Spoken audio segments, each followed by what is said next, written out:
நாகர்கோவில் பகுதியை சேர்ந்த அனைத்து சகோதர சகோதரிகளுக்கு அன்பார்ந்த வணக்கம். பசங்களெல்லாம் பார்த்தது ரொம்ப சந்தோஷம். 3 நாள் லீவா? ஏன் லீவ் இன்னைக்கு? முகரம் பண்டிகைக்காக லீவு. உங்களுக்கு எல்லாம் விடுமுறை விட்டுருக்காங்க. அதே சமயம் சனி ஞாயிறு வந்ததுனால 3 நாள் தொடர்ந்து உங்களுக்கு விடுமுறை என்பதால் என்ன பண்ண போறீங்க? 3 நாட்களும் விளையாடுவீங்களா? கேம்ஸ்ல விளையாடுவீங்களா? ஓடி பிடிச்சு? டிவி மட்டும் தானா? இல்லையா? விளையாடுங்க, நல்லா விளையாடணும். இந்த 3 நாட்கள் உங்களுக்கு பள்ளிக்கூட விடுமுறை என்பதால் எல்லாரும் வந்து தொலைக்காட்சி பெட்டிலேயே நாங்க உட்கார்ந்துருக்கோம். இல்ல கையிலேயே போன்ல அம்மா போனு அக்கா போனு அதே வாங்கிட்டு அதுலயே வந்து இந்த கேம்ஸ் எல்லாம் பார்த்து கொண்டு இருக்காம நிறைய விஷயங்கள் செய்யணும். என்ன பண்ணணும்? நல்லா ஓடி பிடிச்சு. இப்ப வரைக்கும் இன்றைக்கு வந்து வெயில் கூட கிடையாது. இதோட அதிகமா வெயில் இருக்கும் நம்ம ஊர்ல. ஆனா இன்னைக்கு வெயில் கூட இல்ல. நன்றாக ஓடி பிடித்து விளையாடுங்கள். நிறைய கேம்ஸ், உடல் பயிற்சி ரொம்ப முக்கியம். காலையில கூட நாங்க தர்மபுரி மாவட்டத்துல ஒரு விழிப்புணர்வு ஓட்டம், தொடர் ஓட்டம்னு சொல்லுவாங்கல்ல, மேரத்தான், தொடர்ந்து ஓடிக்கிட்டே இருக்கணும். 1 மணி நேரம் 2 மணி நேரம் 3 மணி நேரம் கூட ஓடுவாங்க. இன்றைக்கு அப்படி ஒரு தொடர் ஓட்டம் காலையில நாங்க எல்லாம் போயிட்டு துவக்கி வைத்து விட்டோம். உங்களை மாதிரி சின்ன பசங்க, பள்ளிக்கூடம் கல்லூரியில படிக்கக்கூடிய பிள்ளைகள்லாம் தொடர் ஓட்டம் போனாங்க. எதுக்காக போனாங்க? போதை ஒழிப்பு, மது ஒழிப்பு.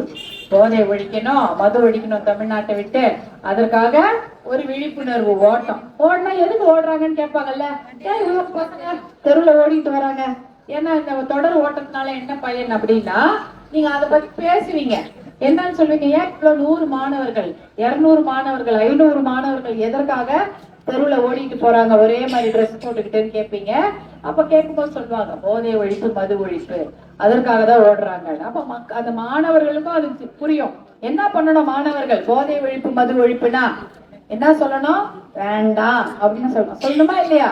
நோ சொல்லணும். யாரா வந்து பசங்க கிட்ட வா, ஒரு வாட்டி இத வந்து நீங்க முதல்ல இத நீங்க குடிச்சு பாரு, இத புகைத்து பாரு, இது ஒரு சுருட்டு இருக்குது, இல்ல சிகரெட் இருக்குது, இல்ல வெண் சுருட்டு இருக்குது, இதை புகைத்து பாருங்கள் அப்படின்னு உங்ககிட்ட சொன்னாங்கன்னா என்ன சொல்லணும்?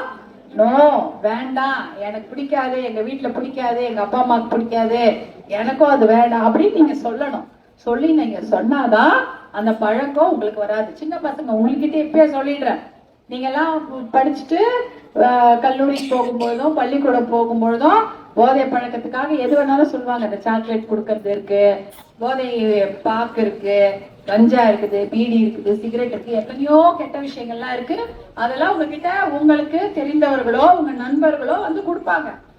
பரவாயில்ல, சும்மா ஒரு நாள் எனக்காக பண்ணு, நாங்க 10 பேர் கூட இருக்கிறோம், 7-8 பேர் சாங்கெல்லாம் அதை வந்து அவர்களெல்லாம் அவங்க வந்து சிகரெட்டோ இல்லைன்னா அந்த போதை பாக்க போட்டுட்டு உங்களையும் கேட்டாங்கன்னா நீங்க என்ன சொல்லணும்? வேண்டாம், அது எங்களுக்கு பிடிக்காது, வேண்டாம், நோன்ற வார்த்தையை நீங்க சொல்லணும். சொல்றீங்களா?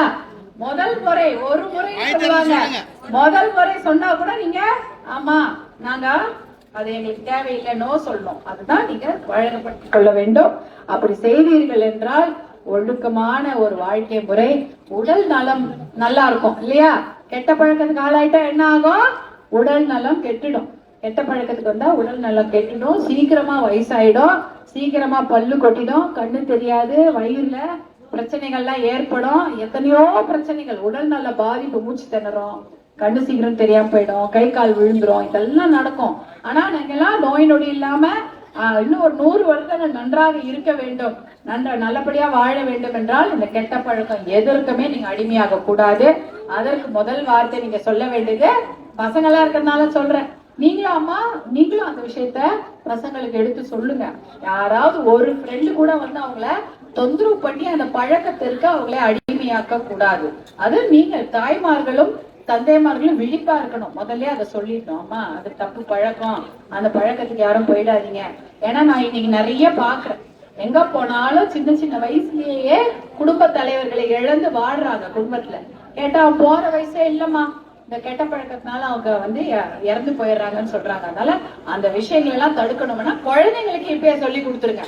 கெட்ட பழக்கத்துக்கு முதல்ல நோ சொல்லிடணும்னு. தண்ணீருக்காக தினம் நடையா நடக்கிறீங்க. வாழ்நாள்ல பெண்கள் அதிகமாக நடப்பதே குடி தண்ணீருக்காகவும், சமையலுக்கு நல்ல தண்ணி கொடுக்கணும், குழந்தைங்களுக்கு நல்ல தண்ணி கொடுக்கணும்னு தான் நடக்கிறாங்க. இங்க இருந்து எவ்வளவு தூரம் தொலைவுல கையில குடத்தை தூக்கிட்டு நடந்து போய் தண்ணி எடுத்துட்டு வராங்க. வீட்டுக்கு தண்ணி வரதில்லை. 2 குடம் கிடைச்சாலே பெரிய விஷயம்.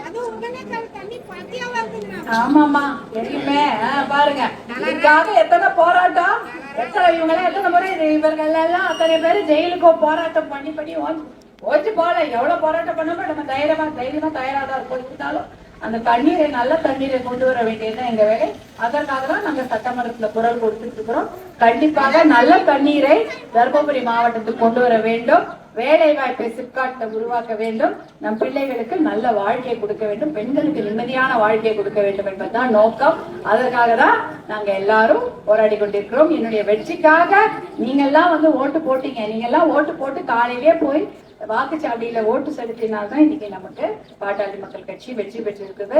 நான் உங்களுக்காக உழைக்க தயாராக இருக்கிறேன். எனக்கு நீங்க உங்களுடைய ஆதரவை கொடுத்த உங்கள் அனைவருக்கும், கூட்டணி கட்சியை சேர்ந்த அத்தனை நிர்வாகிகளுக்கும், பாட்டாளி மக்கள் கட்சியை சேர்ந்த அனைத்து நிலை நிர்வாகிகளுக்கும், குறிப்பாக பெண்களுக்கும் என்னுடைய மனமார்ந்த நன்றியை நான் தெரிவித்துக் கொள்கின்றேன். நன்றி, வணக்கம்.